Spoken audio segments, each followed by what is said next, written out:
किस किस के दरमियान हुई थी? अकबर एंड हिमू के दरमियान हुई थी। अकबर जो कि मुगल बादशाह था और हिमू एक हिंदू था। तो इन दोनों के दरमियान ये सेकंड बैटल ऑफ पानीपत हुई थी 1556 में, 1556 में। नेक्स्ट है Jallianwala Bagh massacre in Amritsar took place on 13 अप्रैल 1919।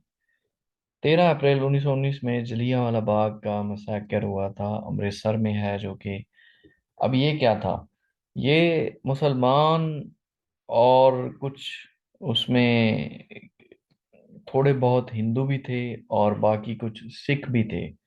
ये तीन कम्युनिटी के लोग इकट्ठे हुए थे जलियांवाला बाग के मकाम पर, जो कि अमृतसर में है।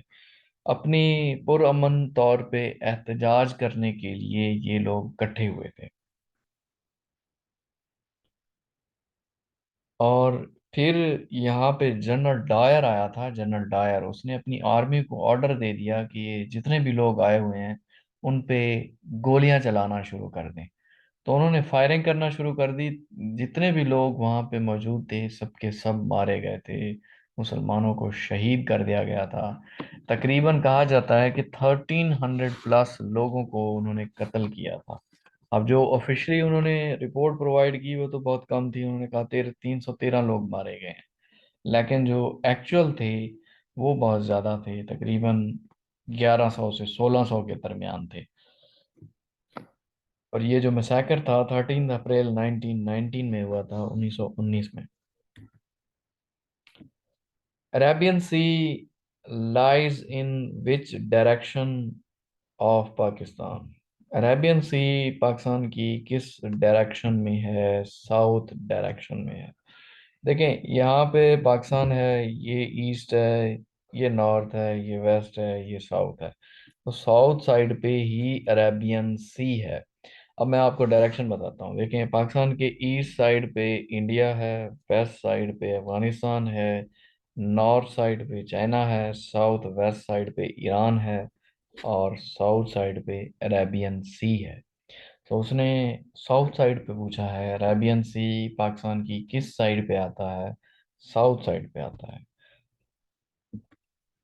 नेक्स्ट है, Urdu Hindi controversy was started in 1867 Banaras. 1867 में हिंदू चाहते थे कि उनकी जो ऑफिशियल लैंग्वेज है हिंदी, वो होनी चाहिए ऑफिशियल लैंग्वेज और अडॉप्ट हो जानी चाहिए। जबकि मुसलमान ये चाहते थे कि जो उर्दू है वो ऑफिशियल लैंग्वेज होनी चाहिए, क्योंकि वो हिंदुओं को भी आसानी है उसके लिए, उन्हें भी आती है, हमें भी आती है। लेकिन इस चीज के लिए हिंदू राजी नहीं थे। तो उर्दू हिंदी तनाज़ा हुआ था जो कि 1867 में हुआ था बनारस में। B is the right option. When Iraq invaded Kuwait? Iraq ने कुवैत पे कब अटैक किया था? अगस्त 1990 में। अगस्त 1990 में इराक ने अटैक किया था कुवैत पे, और कुवैत की जितनी भी चीजें थी उन पे कब्जा कर लिया। कुवैत की इतनी ज्यादा कोई आर्मी तो थी नहीं, सैकड़ों के हिसाब से थी। वो भी छोड़ के भाग गए थे दूसरे मुल्क। और उनके जो पॉलिटिशियन थे फौरन ही निकल गए। उन्हें पता चला कि जैसे ही सद्दाम हुसैन अटैक करने वाले हैं, वो कुवैत छोड़कर ही भाग गए। बाकी जो आम आवाम थी उन्हें फिर इराक के लोगों ने लूटा था, लूट मार मचाई और कोहराम मचा दिया था कुवैत में। कुवैत एक बेसिकली छोटी सी कंट्री है, लेकिन वेपन्स के लिहाज से कोई इतनी ज़्यादा ना ही टेक्नोलॉजी है उनके पास, ना ही कोई आर्मी थी, और ना ही वेपन के लिहाज से कोई बड़े फेमस थे। Which device is use to enter data into the computer? Computer में डाटा एंटर करने के लिए कौन सी डिवाइस इस्तेमाल की जाती है? Input devices are use to put the data into the computer, and these are the devices that are used to take the order, take the instruction to the computer that what computer have to do, computer ने क्या करना है यही वो बताते हैं। और ये इनपुट डिवाइसेस कहलाती हैं। सो इनपुट आता है। अब इनपुट डिवाइसेस में क्या आता है? कीबोर्ड है आपके सामने, है माउस आता है, जॉयस्टिक है, ट्रैक बॉल है। ये भी माउस की तरह ही होता है ट्रैक बॉल, ये बॉल लगी होती है इस वजह से इसको ट्रैक बॉल कहते हैं। ये जब हिलाते हैं तो जो एरो है वो मूव करता है एक जगह से दूसरी जगह, जो कुर्सर होता है जिस तरह माउस में होता है, ये वैसे है। इसके अलावा स्कैनर भी इनपुट डिवाइस है, टच स्क्रीन भी आउटपुट डिवाइस है, वेब कैम भी और माइक्रोफोन भी। ये इंपॉर्टेंट इनपुट डिवाइसेस थी, ये आती हैं पेपर में कि कीबोर्ड इज अ, फिर आपने इनपुट डिवाइस क्लिक करना है, माउस आता है, जॉयस्टिक आती है, ट्रैक बॉल आती है, स्कैनर आता है, टच स्क्रीन भी और वेब कैम भी। So these are the input devices.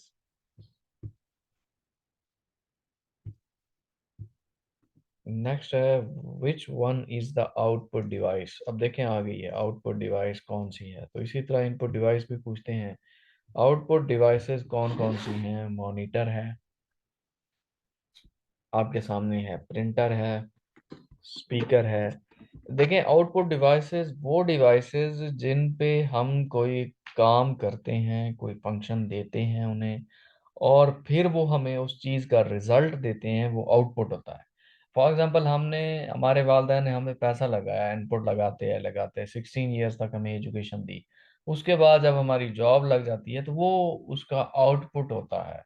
Output, फिर आउटपुट क्या होता है? सैलरी के फॉर्म में, और वो हम अपने वालिदैन को प्रोवाइड करते हैं, जगह बनाते हैं, मींस इन्वेस्टमेंट करते हैं, कुछ भी करते हैं, वो हमारी आउटपुट होती है। सो आउटपुट क्या है? मॉनिटर है। अब मॉनिटर क्या, मॉनिटर के थ्रू हम लोग चीज़ों को देखते हैं, वीडियोस को देख रहे हैं। मॉनिटर हमें तरह तरह की चीज़ें दिखाता है। इस वजह से प्रिंटर, हम इंस्ट्रक्शन देते हैं, फिर प्रिंट निकल कर आ जाता है हार्ड फॉर्म में, तो हमें कोई चीज़ दे रहा है, आउटपुट दे रहा है। स्पीकर हमें आवाज़ देते हैं, हेडफोन आवाज़ देते हैं।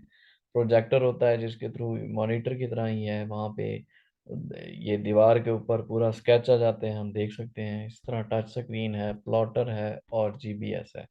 So these are the input devices that are used in daily life. Sea water contains chlorine and iodine. जो समंदरी पानी होता है उसमें क्या क्या चीजें होती हैं? उसमें क्लोरीन होता है और आयोडीन होता है, दो चीजें हैं। Fill in the blanks with the suitable preposition. She burst into the tears. अब preposition into आता है।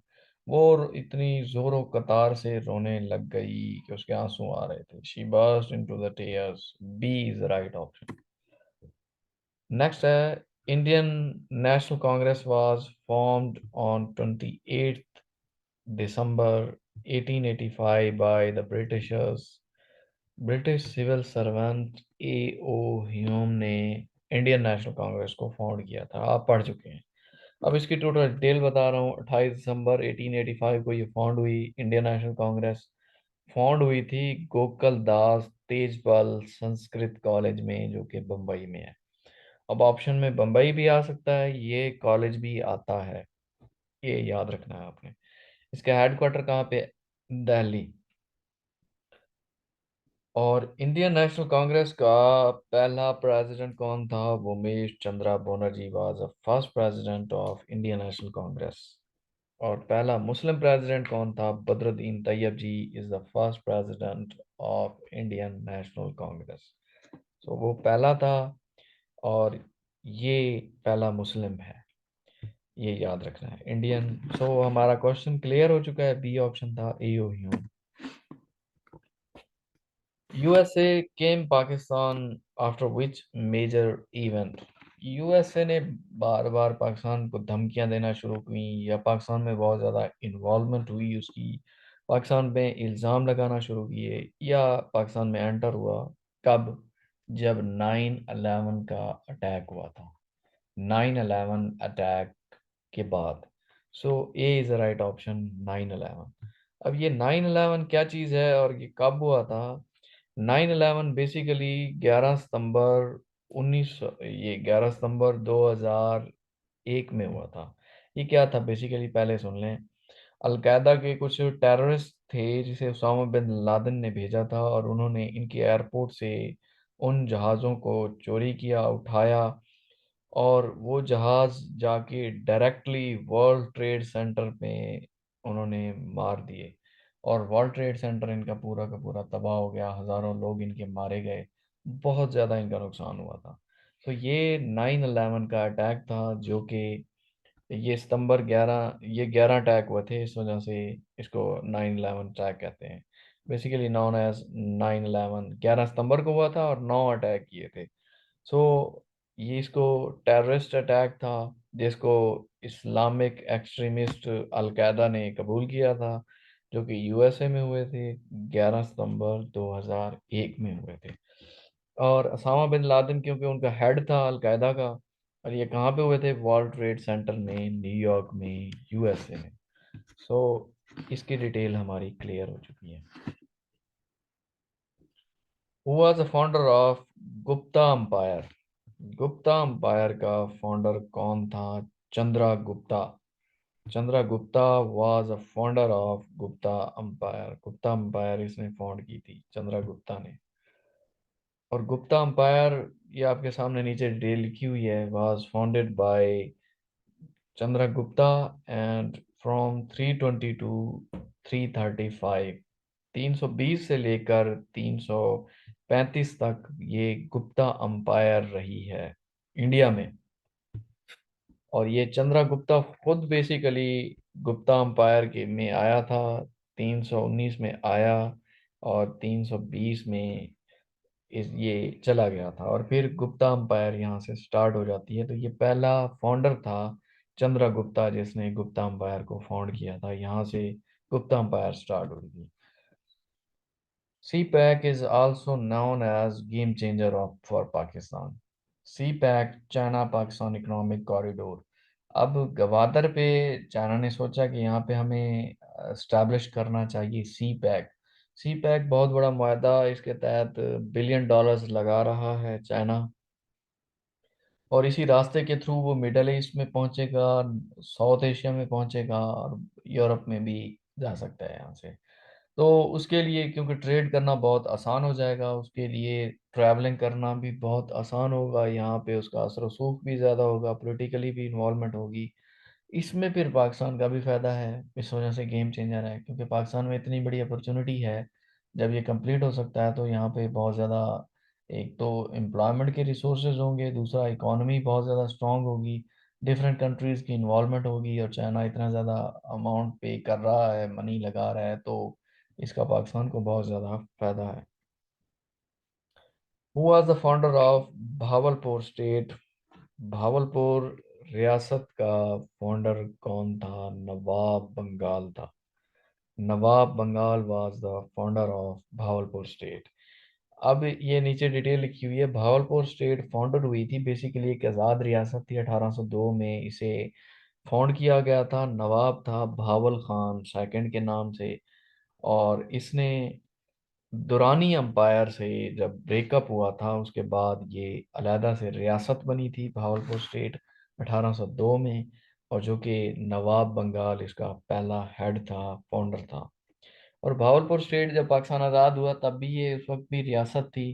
फिर पाकिस्तान के जो प्रेसिडेंट थे, कायद आज़म मोहम्मद अली जिन्ना गवर्नर थे, उन्होंने फिर इनके नवाब से बात की कि हमारे इसमें शामिल हो जाए पाकिस्तान में, और ये फिर शामिल हो गए थे। तो ये पहली रियासत थी जो पाकिस्तान में शामिल हुई थी।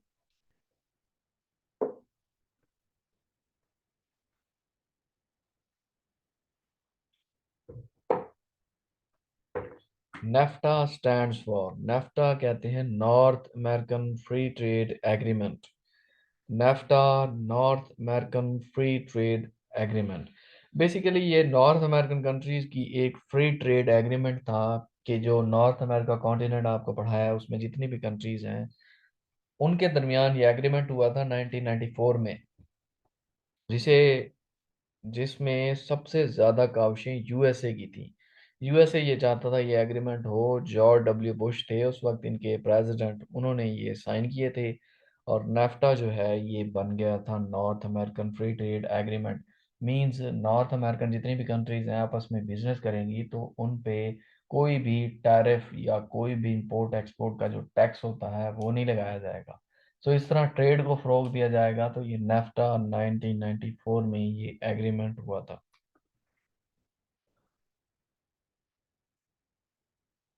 1875 Mohammedan Anglo Oriental school founded by sir Syed Ahmad Khan. अभी थोड़ी देर पहले आपको ये डिटेल बताई थी कि 1875 में एमएओ स्कूल के नाम से फाउंड किया था सर सैयद अहमद खान ने। सी ऑप्शन आता है, जो कि 1920 में जाके यूनिवर्सिटी भी बना था। F E Chaudhry is a photographer. F E Chaudhry कौन था? फोटोग्राफर है, अब भी है। अब ये कौन है? ये बेसिकली जर्नलिज्म शोबे से ताल्लुक़ रखते हैं और बहुत ही कमाल के फोटोग्राफर हैं। तो इन्हें पायोनीर भी कहा जाता है, regarded as a pioneer of photo journalism in Pakistan. इन्होंने फोटोग्राफी में बहुत महारत हासिल की हुई है। F E Chaudhry is a photographer. A is right option. Lost golden city found in. Lost golden city कहाँ पे पाई गई? सीरिया में, शाम में। अब ये जो सीरिया कंट्री है ये बहुत ही पुरानी है, इसकी तारीख बहुत पुरानी है। तो ये बहुत पुरानी तारीख में एक सिटी लॉस्ट गोल्डन गेट के नाम से फाउंड हुई थी। शाम में आपके सामने पिक है, इस तरह की सिटी थी जो कि तबाह हो चुकी थी, क्योंकि ये बहुत बड़ी पुरानी सिटी थी जिसका नाम था लॉस्ट गोल्डन सिटी। फाउंड हुई है सीरिया में। B is right option.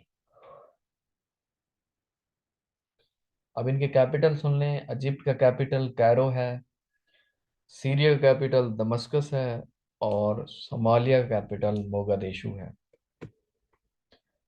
How to copy data from one Excel sheet to another Excel sheet. एक एक्सेल शीट से डाटा कॉपी करना है, दूसरी में भी करना है, दूसरी में एक से दूसरी में करना है, तो क्या करेंगे? पेस्ट स्पेशल में जाना पड़ेगा। बी ऑप्शन आता है, paste special. The time the time period of Hisham bin Abdul Malik is.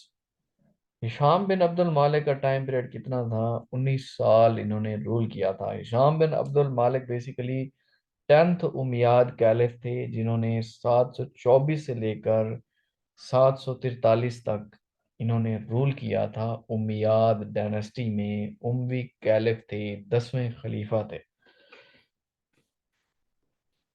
तो 724 से 743 तक कितने साल बनते हैं? 19 साल। तो 19 ईयर्स है, बी ऑप्शन है। 19 साल इन्होंने रूल किया था अब्दुल मालिक ने। B is right option. अब where is the headquarter of Asian Development Bank. Asian Development Bank का हेडक्वार्टर कहाँ पे है? मनीला में है। B is right option. Manila is the headquarter of Asian Development Bank. अब Asian Development Bank की थोड़ी डिटेल कर लेते हैं। एशियन डेवलपमेंट बैंक बेसिकली 1966 में बना था। 1966 में 19 दिसंबर 1966 को एशियन डेवलपमेंट बैंक बना था। इसका हेडक्वार्टर मनीला में है, फिलीपींस में। और इसके जो प्रेसिडेंट हैं, ये हेड हैं मैसा सुगा असक वाह है। और वाइस प्रेसिडेंट करने की जरूरत नहीं है। इसमें टोटल 68 मेंबर कंट्रीज हैं, 68 मेंबर कंट्रीज हैं एशियन डेवलपमेंट बैंक में। अब जो एग्जाम में क्वेश्चन आता है, कभी हेडक्वार्टर पूछेगा, कभी एस्टेब्लिश कब हुआ था, कभी कंट्रीज कितनी है, कभी इसका रोल क्या है, पर्पस क्या है, कभी ये आएगा कि इसके प्रेसिडेंट कौन है। तो इससे काफ़ी क्वेश्चन बनते हैं, हर एक की डिटेल करनी चाहिए, फिर जाके पूरी प्रिपरेशन होती है किसी भी एग्ज़ाम की। सो एमसीक्यूज करने से या जस्ट एक ही चीज़ पढ़ लेने से तैयारी कभी भी नहीं होती। Which day observed as thalassemia day. किस दिन को थैलेसीमिया का दिन मनाया जाता है? 8 मई। 8 मई को थैलेसीमिया का दिन मनाया जाता है। बेसिकली ये बहुत बड़ी बीमारी है, अगर किसी में हो जाए तो ये खून को एक्सचेंज करना पड़ता है, सारा खून निकाल के न्यू खून डालना पड़ता है, और ये बहुत ही खतरनाक बीमारी है। छोटे बच्चों में भी हो जाती है थैलेसीमिया की बीमारी। इसका दिन इंटरनेशनल लेवल पे 8 मई को मनाया जाता है। अब ये कुछ इम्पोर्टेंट डेज हैं जो कि मनाए जाते हैं, एग्जाम में भी आते हैं। 24 जनवरी है, इसको इंटरनेशनल डे ऑफ एजुकेशन मनाया जाता है, तालीम का दिन। और 13 फेब वर्ल्ड रेडियो डे मनाया जाता है, दुनिया में रेडियो का दिन। और 21 फरवरी इंटरनेशनल मदर लैंग्वेज डे मनाया जाता है। मीन्स आपकी मदर लैंग्वेज क्या है? किसी की सराइकी, किसी की उर्दू, किसी की पंजाबी, किसी की पर्शियन, किसी की हिंदी, तो डिफरेंट किस्म की लैंग्वेजेस हैं।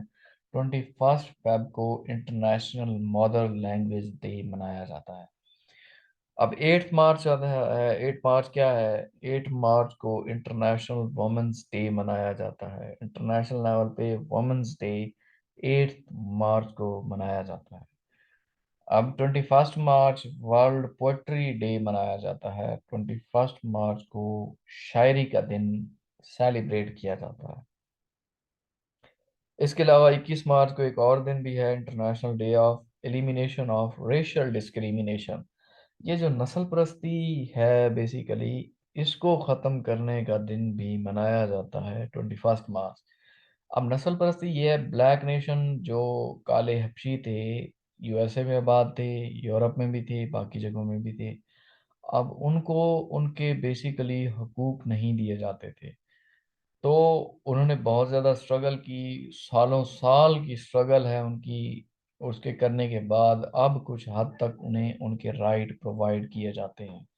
तो ये इंटरनेशनल लेवल पे रेशियल डिस्क्रिमिनेशन, नस्ल परस्ती का दिन भी मनाया जाता है कि रेशियल डिस्क्रिमिनेशन नहीं होनी चाहिए। तासुब परस्ती जो है, सबको इक्वल राइट दिए जाने चाहिए।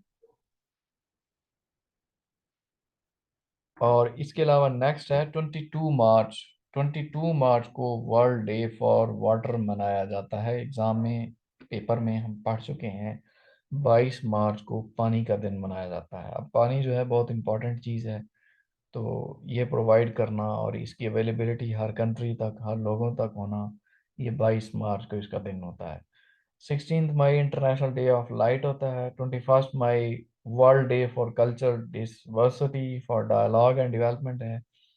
5 जून वर्ल्ड इन्वायरमेंट डे है, दुनिया में इन्वायरमेंट का दिन। और 8 जून वर्ल्ड ओशन डे मनाया जाता है। 40 है, to convert word into PDF we can use. अब एक फाइल है वर्ड की, उसको हमने कन्वर्ट करना है पीडीएफ में।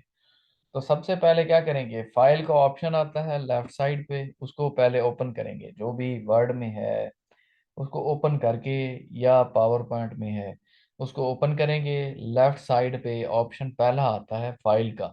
फाइल पे क्लिक करेंगे तो नीचे ऑप्शन आता है सेव एज का। सेव एज पे क्लिक करना है। सेव एज करेंगे तो वहां पे वो ऑप्शन देता है ऊपर के सेव कहाँ पे करना है, डेस्कटॉप पे, किस जगह।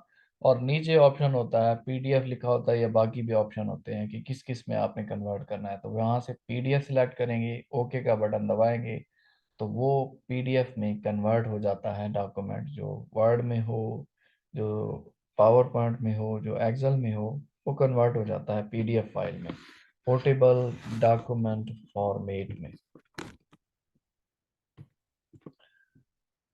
When Pakistan started full diplomatic relations with Bangladesh, Pakistan ने फुल डिप्लोमेटिक रिलेशन कब स्टार्ट किए थे बांग्लादेश के साथ? 1974 में। देखें, पाकिस्तान से बांग्लादेश सेपरेट तो हो गया था 1971 में। अब पाकिस्तान और इंडिया के दरमियान जो जंग होती है 1971 की, उसमें पाकिस्तान से बांग्लादेश सेपरेट हो जाता है।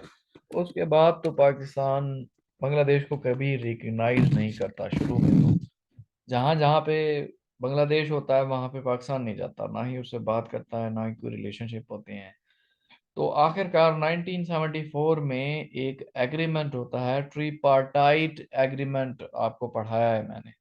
ट्रिपर्टाइट एग्रीमेंट बेसिकली होता है 1974 में पाकिस्तान, बांग्लादेश और इंडिया के साथ, ये तीनों कंट्रीज के सरबराहान बैठते हैं और ये डील करते हैं कि इस जंग में जो भी 1971 की वार में कैदी पकड़े गए थे, या जो भी मामलात थे, उनको हम रिजॉल्व करते हैं। तो पाकिस्तान ने काफ़ी ज़्यादा अपने कैदी भी रिटर्न किए, कुछ चीज़ें भी जो लेने देने की थी वो भी डिस्ट्रीब्यूट की, दी। और जो कैदी इनके पास थे वो उनको दिए, बांग्लादेश को, कुछ इंडिया को दिए। तो ये ट्रिपटाइट एग्रीमेंट हुआ था 1974 में, जिसमें पाकिस्तान की तरफ से उस वक्त फॉरेन मिनिस्टर था अजीज खान, अजीज अहमद, उसने साइन किए थे। बाकी इंडियन और बांग्लादेश के जो मेंबरान थे, हेड थे, वो भी इसमें शामिल हुए थे। तो उसके बाद जो है पाकिस्तान के साथ बांग्लादेश के रिलेशनशिप बेहतर हुए। फिर पाकिस्तान ने बांग्लादेश के साथ अपने डिप्लोमेटिक रिलेशन को इम्प्रूव किया और शुरू कर दिया 1974 में। First battle for Islam fought with Quraysh was Badr. पहली जंग मुसलमानों की और कुरैश की कब हुई थी? जंग बदर थी। B option. जंग बदर 624 ईस्वी को हुई थी, 2 हिजरी को हुई। अब 600 ईस्वी 2 हिजरी ये क्या है? 622 ईस्वी को आप वसल्लम ने हिजरत की थी मक्का से मदीना की तरफ। तो हिजरत की इस वजह से हिजरी ईयर स्टार्ट होता है 623 ईस्वी फर्स्ट हिजरी, 624 ईस्वी 2 हिजरी बनते हैं। तो यहाँ से हिजरी ईयर भी स्टार्ट होता है और ईस्वी तो चलता ही रहता है साथ। सो 624 एडी बनते हैं और सेकंड हिजरी बनता है। मुसलमानों और कुरैश के दरमियान ये जंग हुई थी। मुसलमानों की तरफ से लीड कर रहे थे आप वसल्लम, और कुरैश मक्का की तरफ से लीड कर रहे थे अबू जाहल, जो इसी जंग में मारे जाते हैं। और मुसलमानों की स्ट्रेंथ थी 313 और कुरैश मक्का की स्ट्रेंथ थी 1000। फिर भी मुसलमानों की विक्ट्री हुई थी, मुसलमान इस जंग में जीत गए थे। Who was the founder of Umayyad dynasty? Umayyad dynasty का फाउंडर कौन था? अ, अमीर मुआविया था। हजरत अमीर मुआविया कहते हैं उसको। Amir Muawiya was the founder of Umayyad dynasty. Umayyad dynasty basically 661 से लेकर 750 तक थी। पहले इसके जो हेड थे, पहले फाउंडर थे, उनका नाम अमीर मुआविया था, और आखिरी जो थे वो मरवान सेकंड थे। सो 661 से लेकर 750 तक ये उमैयाद डायनेस्टी थी, जिसे अमीर मुआविया ने फाउंड किया था। अब ये जो इससे पहले जो थे, उमैयाद डायनेस्टी से पहले, वो खुलफा राशिदीन का दौर था। खुलफा राशिदीन का दौर 30 साल का था। 632 ईस्वी से लेकर 661 ईस्वी तक ये खुलफा राशिदीन या खिलाफत डायनेस्टी थी। नेक्स्ट करते हैं, who wrote national anthem of Pakistan? Pakistan का कौमी तराना, नेशनल एंथम किसने लिखा था? हफीज जलंधरी ने लिखा था। C is the right option. Hafeez Jalandhari was the writer of national anthem of Pakistan. अब इसका ये आता है कि म्यूजिक किसने कंपोज किया था? अहमद जी चागला ने किया था। और इसके जो लिरिक्स लिखे थे, राइटर कौन था? नेशनल एंथम का राइटर था हफीज जलंधरी था। और इसको अडॉप्ट कब किया गया था? नेशनल एंथम को 13 अगस्त 1954 को अडॉप्ट किया गया था। और इसका रनिंग टाइम 80 सेकेंड है, जो कि पिछले पेपर्स में आया हुआ था कि कितने इसका टाइम है। टोटल नेशनल एंथम पाक सरजमी कितने सेकंड का है? 80 सेकंड का।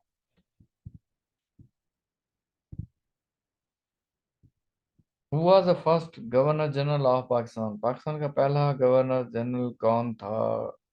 ये ऑप्शन आता है Quaid Azam Mohammad Ali Jinnah was the first Governor General of Pakistan. Quaid Azam 1947 से 1948 तक रहे। टेन्योर आपके सामने लिखा हुआ है। फिर ख्वाजा नजमुद्दीन आए, सेकंड गवर्नर जनरल, 1948 से 1951 तक रहे। फिर गुलाम मोहम्मद आए 1951 से 1955 तक। फिर सिकंदर मिर्जा आए थे 1955 से 1956 तक।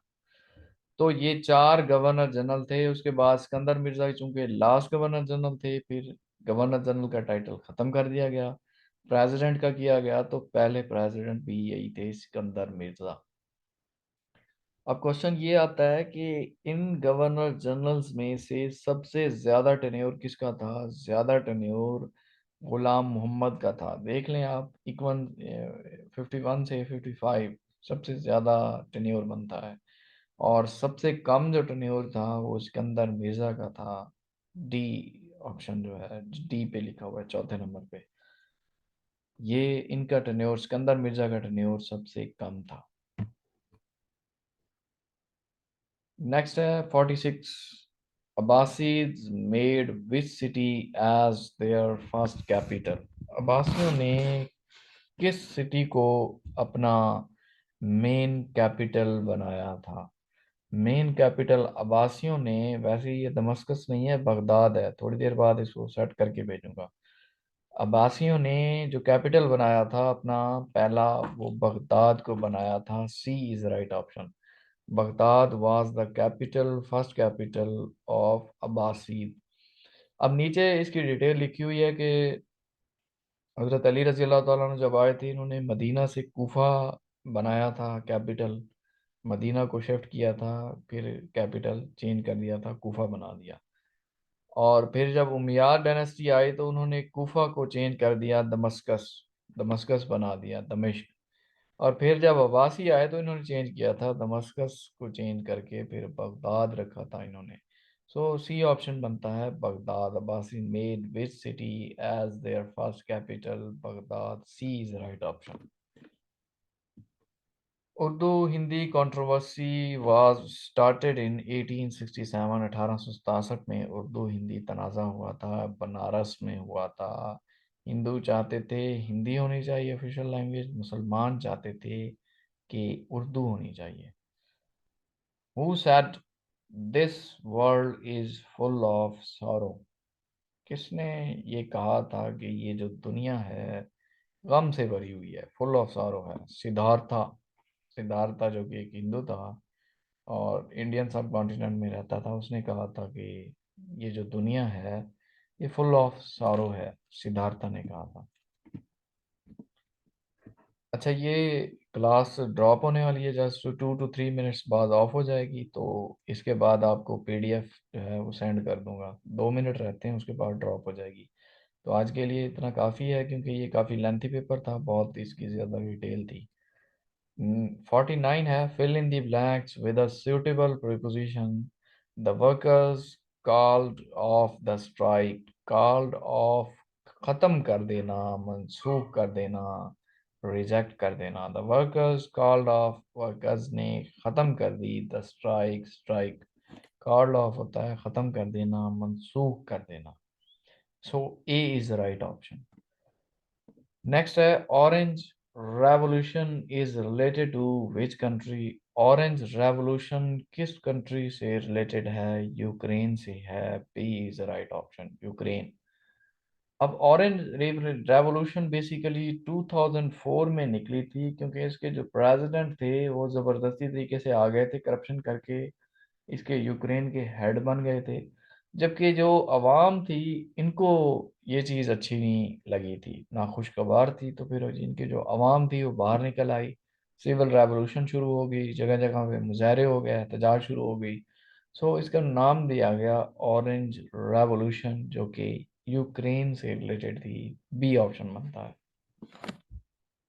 अब इनके कैपिटल, इंडिया का कैपिटल दिल्ली है, आपके सामने लिखा हुआ है। यूक्रेन का कैपिटल कीव है और बेलारस का कैपिटल मिन्सिक है।